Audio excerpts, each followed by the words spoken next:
tonight, LCAP update, and staff is coming to join us. Dr. Evans, looks like you're the one that bring the chairs up for some reason. We have, well, I think there might be room in the back, so we have 4 people coming up for tonight's presentation. LCAP Goal 4 is positive school environment with climate and culture, and we're focusing on integrated support services. And I'm going to start tonight's presentation on this particular goal by saying that yesterday's Principals Institute was specifically focused on integrated student support services. And when we talk about integrated services with students at the center, our strategy and our approach has not changed. When we talk about unlocking the genius, creating environments that are worthy of our children, when we address social, academic, and physical needs that our students may have, we begin with each child, and we have an each and every approach. And our definition of equity, as you know, is each and every student gets what he or she needs when they need it, in the way that they need it, and that can only happen with an integrated approach. So in our work with the National Equity Project, we talk about students in the sphere of success. We work in learning partnerships where teachers and principals have been working with National Equity Project about how to look at each individual student's strengths, gifts, talents, and ability, and find out what they're bringing to the table, what their gifts are, that are we meeting them where they need to be met. We ask the question, what do we do when students aren't learning? And it's never students' fault when they're not learning. It's all about the system of support and us being able to meet students and understand what's working for them, and when something's not working, what do we need to bring in place? Is it something about trauma-informed care? Is it social-emotional services? Is it an academic need? Is it coming from multiple perspectives? And so yesterday's Principal Institute was focused specifically on that, and we know that focusing on the whole child and not just we gave you a reading test and your score was low and now we have to do reading intervention. There's more to it than simple solutions, and we know that complex issues require complex problem solving, and integrated student support services gets delivered in a way that allows us to meet students' needs, and that's what tonight's report's about, is how are we going to integrate our support services so it's no longer one department, student support services, but it's an integration, and it gets to having positive school climates and school cultures that are worthy of our students, that will unlock the genius. So with that, we'll begin tonight's presentation. As we think about setting our course around an integrated student support model, we have to take into account the work that's come before us. We didn't just plop into this work today and say, let's begin this. This work began really at the inception of schooling. And how do we think about students? How do we think about the work that we have? As a district, when we think about launching the roadmap, I go to our core documents of the Vision 2020, the work that we have within the LCAP, and really stay grounded in the notion that we can, by collectively working together, break a cycle of inequities for students. And in doing that, we have to set our GPS. We have to think about what things really make sense to us as a system, as a whole system. What way have we been going for a long way? And maybe as we get new information, we should rethink our direction. It's important for us to be reflective as we go through this process. We're on the road to an integrated system.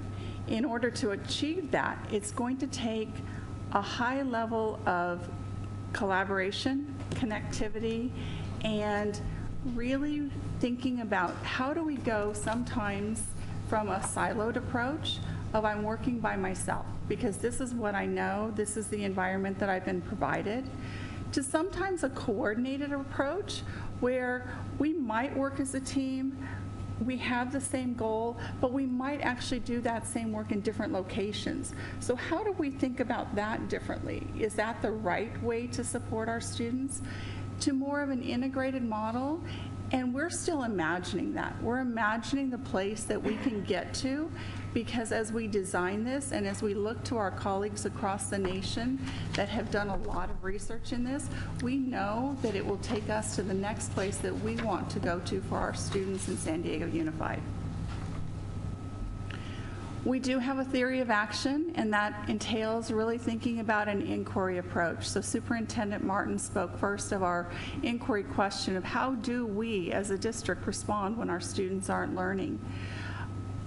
It'll be essential for us to think about what are the components in that, how do we look at instruction as the first tier.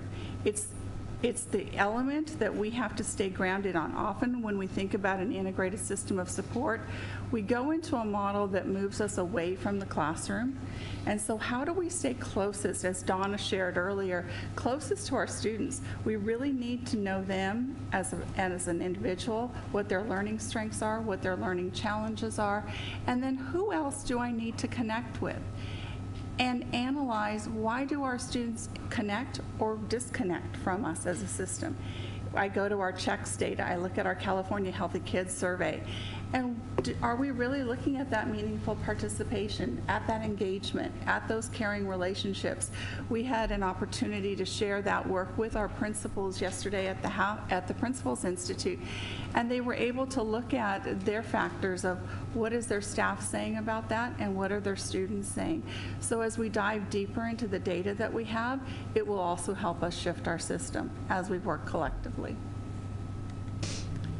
And then we know that it's our expectation to deliver on that promise of equity for each and every student. That we are able to analyze what we have that's working and really examine that hard look of what might we need to give up. I think as teachers, as educators, as support staff, we often are we gather all of this information and we utilize it at the time, but sometimes we forget that as our students change, as our families change, as our communities change, we may need to let things go. And so in this process, we're going to learn what do we want to hold on tightly to and what might the data show us we need to let go of in order to strengthen our system. As we think about how do we have that meaningful graduation for our students, how are we reaching our littlest learners as well, it'll all integrate into a strong system.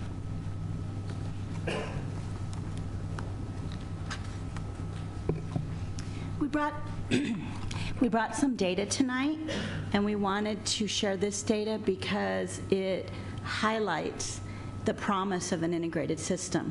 And in this case, we're looking at data where I'd like to highlight that students with IEPs in just 2 years are showing promise of being on track to graduate at the start of their senior year.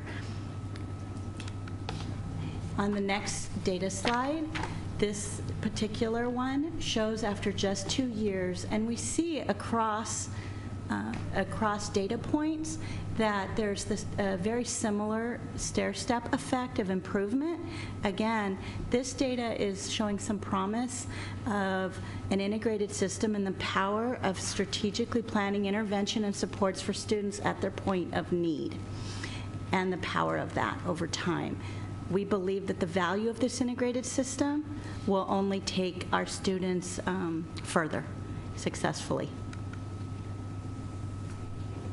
And tonight is just our first launch into a series of opportunities to dialogue with you as a board and as a community around how do we create a strategic, deep, integrated, multi-tier system of support. We're going to showcase 4 elements tonight that we've been working on in a collective way to really deepen and grow our work around the notion of excellence for each and every student. How do we have that impeccable, not only first instruction, but how do we create that wraparound environment that gets to what we need to accelerate the whole child and their learning?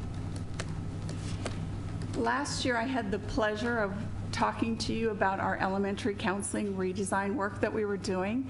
And so tonight I have the pleasure to really showcase where we've gone from last year and bring forward 2 of the amazing pilots that we have in place with our collaboration from our partners within SDEA, our school sites, our families, and our communities.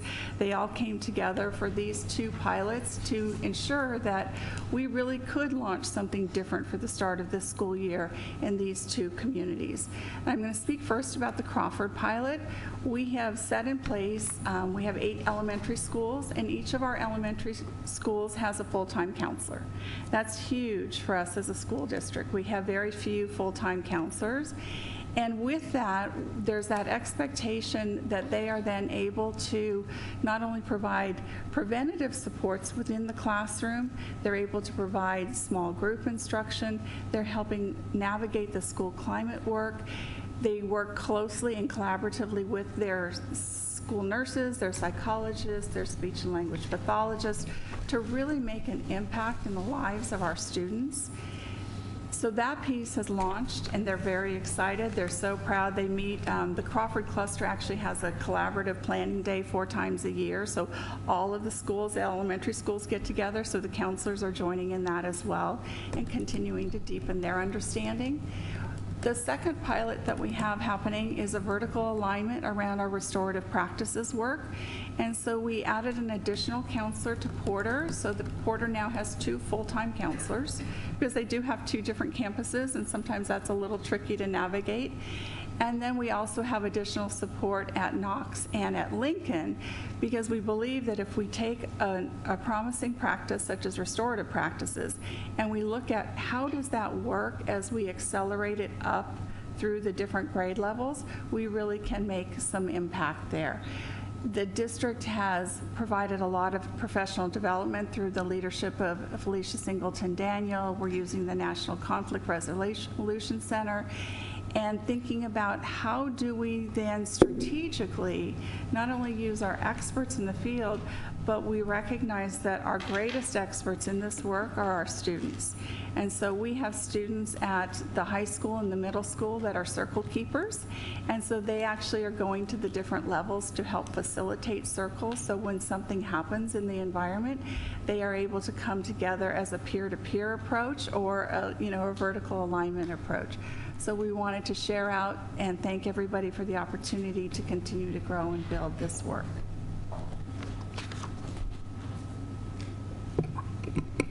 I'm excited to share a bit more information that Donna Marriott shared earlier about a collaborative, effective reading professional development that the Office of the Office of Leadership and Learning and Special Education are offering together. We, as Donna shared earlier, we've had our first 2 sessions, so I'm going to add a little bit of detail that wasn't shared earlier. We have about 60 teachers in this first session, the 3-series session. We designed it so that there were partners that shared responsibility for reading instruction for kids, for students in a general education setting. And then layering in, how do we support that team teaching partnership in service of the students that they share?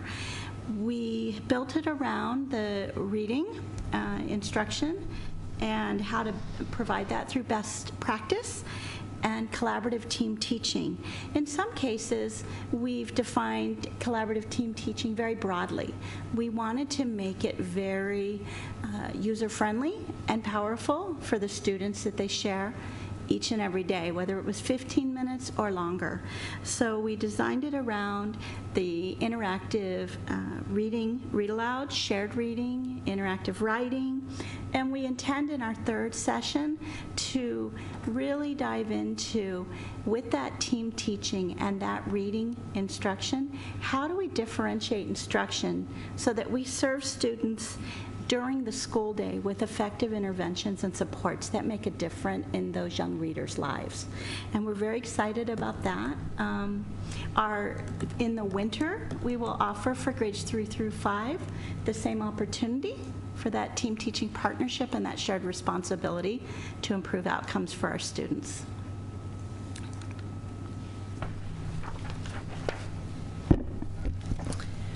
Another way that we collaborated as a cross-department team was on our high school half-days.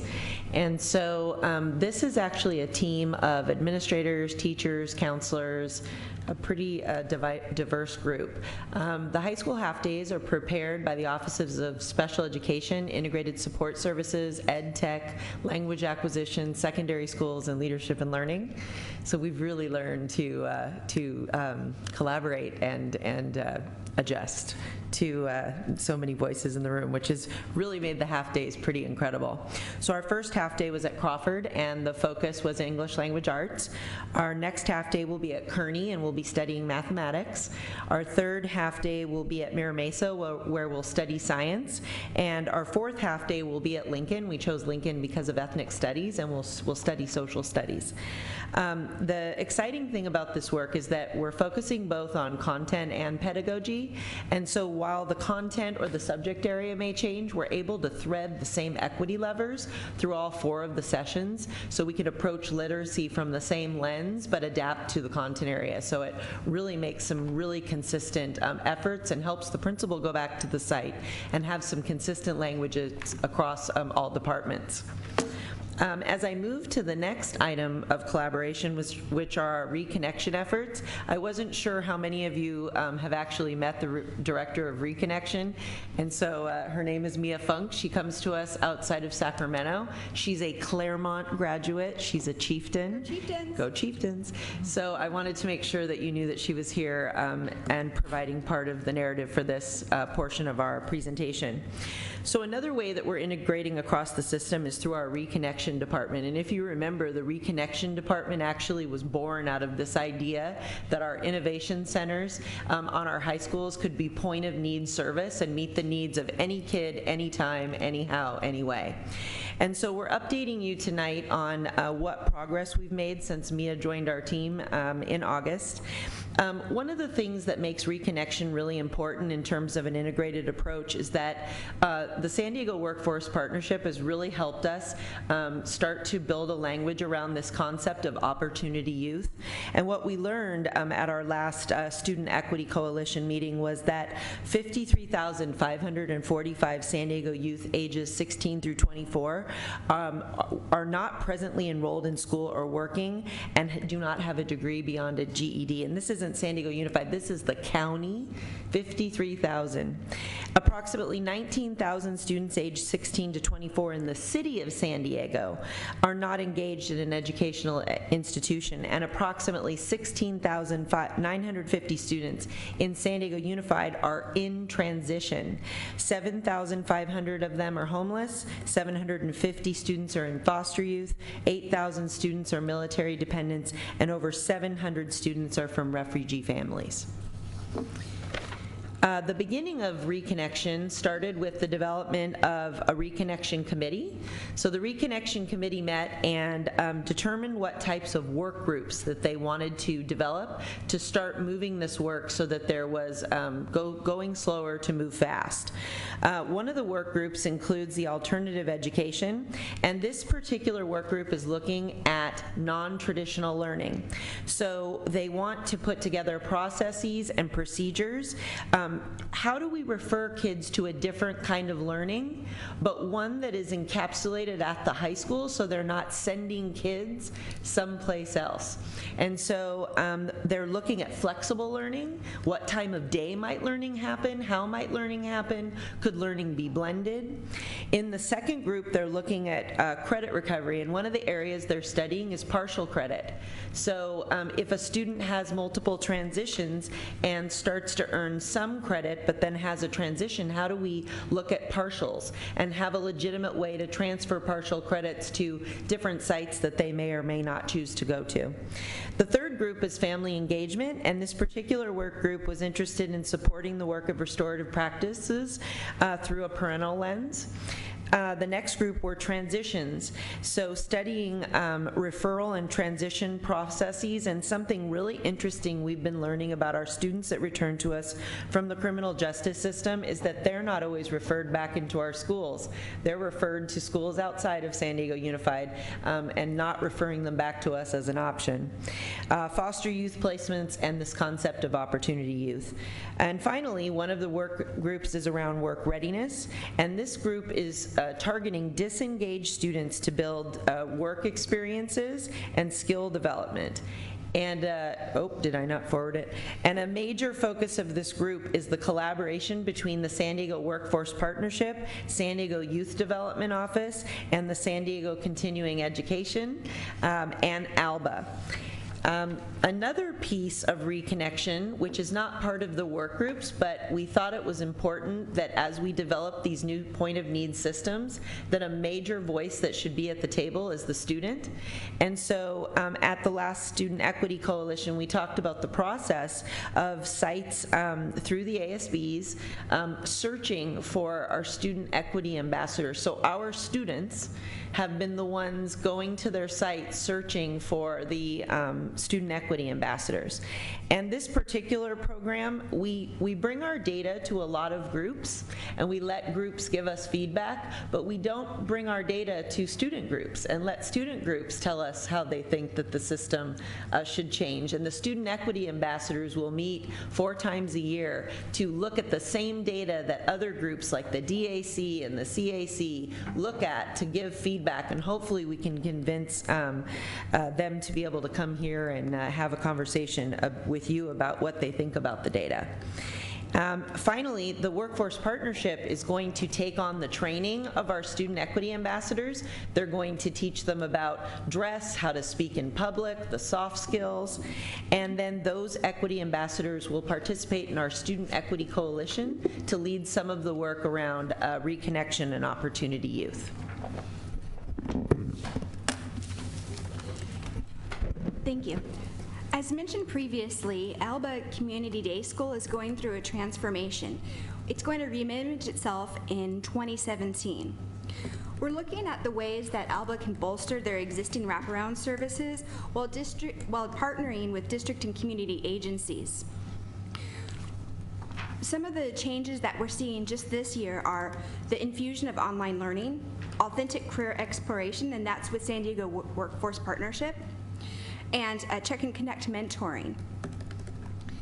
We're also collaborating with Workforce Partnership and San Diego Continuing Education to create a beta. And this beta is of a Twilight program, an after-school program where the community and students from Alba will have opportunities to work on work skills and entry college courses that can lead to certificate programs that are offered at the Education Cultural Complex on Ocean View. What's exciting about this work is that students that go to Alba for the Community Day School will have the opportunity to stay at Alba if that's an area that is of interest to them.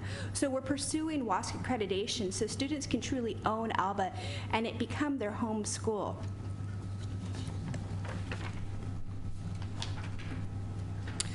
We're also working in partnership with Integrated Technology Services, Physical Plant Operations, Facility and Planning and Design on the innovation centers. We now have 2 innovation centers opened, and there will be additional launching this school year.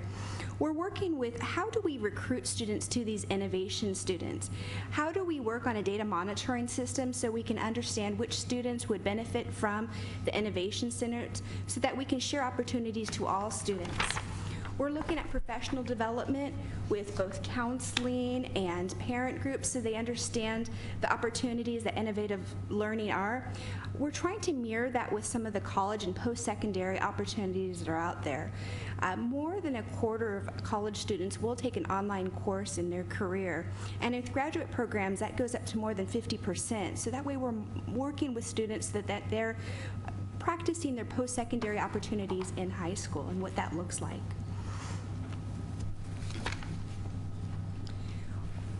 Previously mentioned was Opportunity Youth, and these are students that are 16 to 24. So these are our students. We're working with the Continuing Education and San Diego Youth Development Office in Alba to leverage existing services so that we can work on Twilight programs or programs after school hours so that all students will have opportunities in our counties.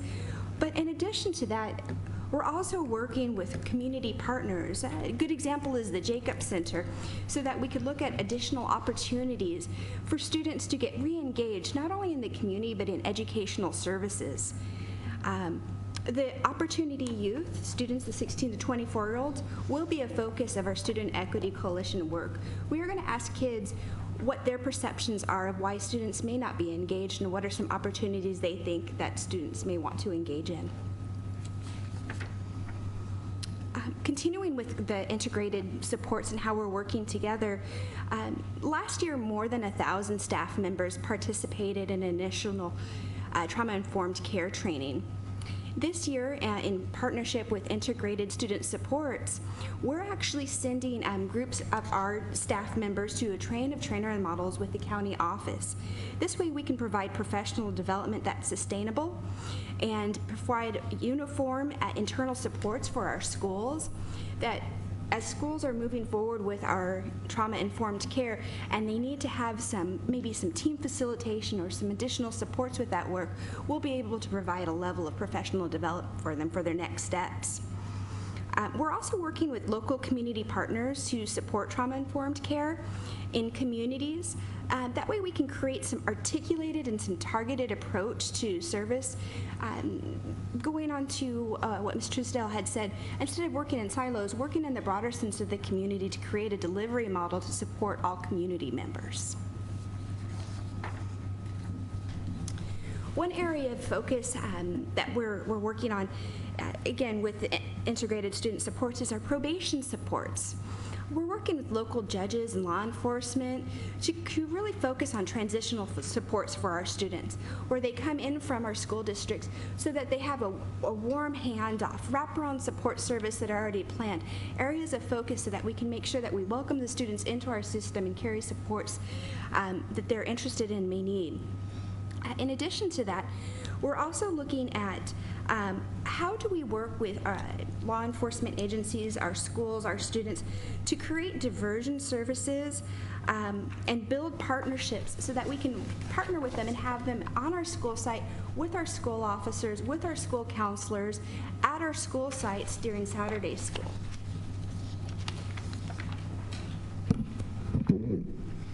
And that concludes our presentation on integrated multiple tiers of support. Okay, thank you. We've got one speaker, Francine Maxwell.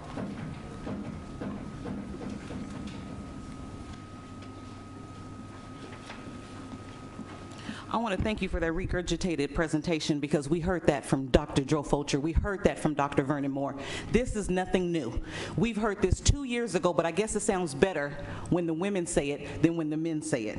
$425,000 California endowment, $600,000 Title I, Title II, LCFF supplemental, $8.5 million, LCFF base, $14.6 million. Students centered. Students in District E don't have an educational plan. I got 5 counselors on one campus, but my students can't get an educational plan in my community. IEP students are being suspended at a very high rate in District E. Why do I have special ed teachers that are making $60,000 to $70,000 sitting in empty classrooms at Morris High School? So when you tell me that I'm going to have a quality school in every neighborhood, that's what I expect. No, you can't give me just an innovation center where the kids are still going to a classroom because there's no air condition. They're sitting in the classroom playing on computers. Most of them are playing. I want to understand how you feel that it's acceptable in District E, one of the most neediest communities in the district, that teachers are being able to get their doctorate during school hours because they're walking on campus, they're signing in, and they're not on campus because the administration, they don't walk around the school. So a teacher is being paid to be there, but she's on another campus. I have 15 special ed students in American Lit. No co-teacher, no one following those students with their IEPs in American literature. So you can sit here with your straight faces and bob your head and tell each other how wonderful and that I agree with you, but at some point, you're going to have to answer the man upstairs. And this is getting to a crucial point right now. I'm seeing all this money. Children have never seen a psychologist. How can an IEP student who barely, he or she cannot be suspended at the rate that they're getting suspended in District E?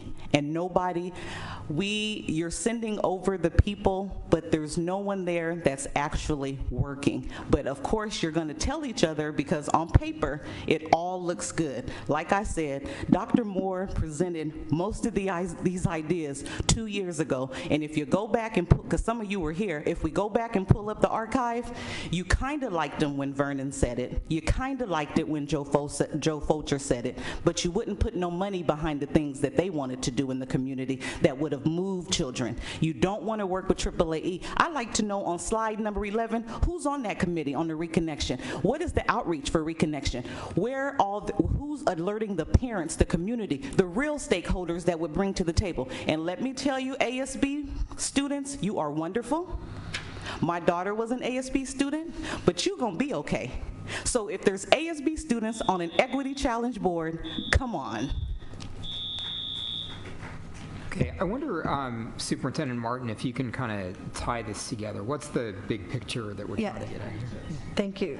Thank you, Trustee Barrera. What we're talking about in integrated student support services is, and it's been too long that services have been implemented separately, in separate departments, separate ideas. These are not new ideas, they're not something new, but how do we communicate with our external partners and our internal partners and divisions? When you see Office of Secondary Schools and Special Education and Leadership and Learning and Student Support Services all coordinating the services, so it's a real collective impact effort instead of separate efforts over and over again being repeated. It's not an effective use of resources, and it's not actually delivering to, when we talk about the whole child, looking at what a student needs.